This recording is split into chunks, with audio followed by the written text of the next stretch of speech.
this is the last part, and then you're going to eat. And the best part, actually. So, Mrs. Emily Abram. Or the buck. So like we said, me and Emily met in the last few months of Spring Hill, and I said, I'd love to be your boyfriend, but I was, here we go, give me a second.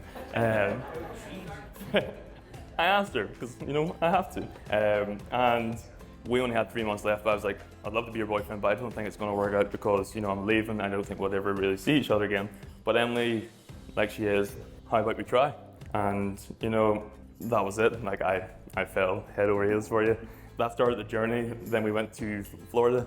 And that was the first time Emily ever met my family. And, it was kind of a rocky start for Emily because she convinced my dad that alcohol doesn't freeze. So she put wine into the freezer and she froze all the wine that we had for that weekend. And my dad likes a wee drink of wine, and it was kind of, I don't know how my family really liked that about it, but we got past it, and I think everyone really has grown to Emily now. Lizzie always says that she was the first sister to ever meet Emily, which is correct, but Lizzie, you were also the first sister that Emily had to put to bed.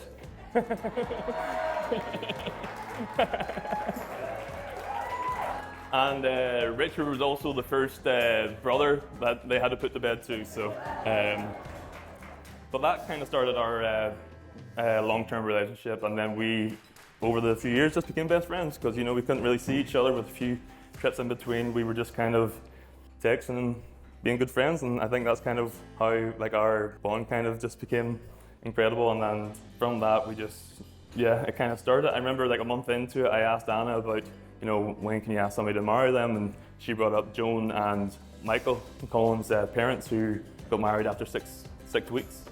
And I think probably from that moment, I kind of knew that was, I wanted to marry Emily. But I had to wait for the right moment because Emily always wanted Leah to be involved in that. So I did wait. We did the whole long distance, and then we moved house, bought a house, and now we have a family of our own. And our 2 dogs, our 2 children. But I don't think that was really enough. Emily had to kind of find relationships. She did move halfway across the world. She had to get her independence, and that was a big adjustment, like Carly said. But she joined an international women's group to socialize with people who are here today. She loves people. Friends and work who are always there, and they're here today as well. She also joined a book club, which is actually just a big piss up. I might try to read books. I'm not really that good at it, but I like a drink too. And they're all here today, and that's how Emily is. She's just an amazing human being, and that's, I think all of us can say that you are just really incredible. But I don't think you give yourself enough credit. The Emily of 5 years ago really would be so proud of the determined and strong woman that you are today.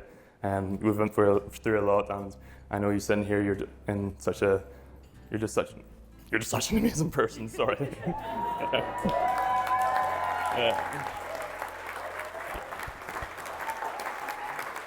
No tears though.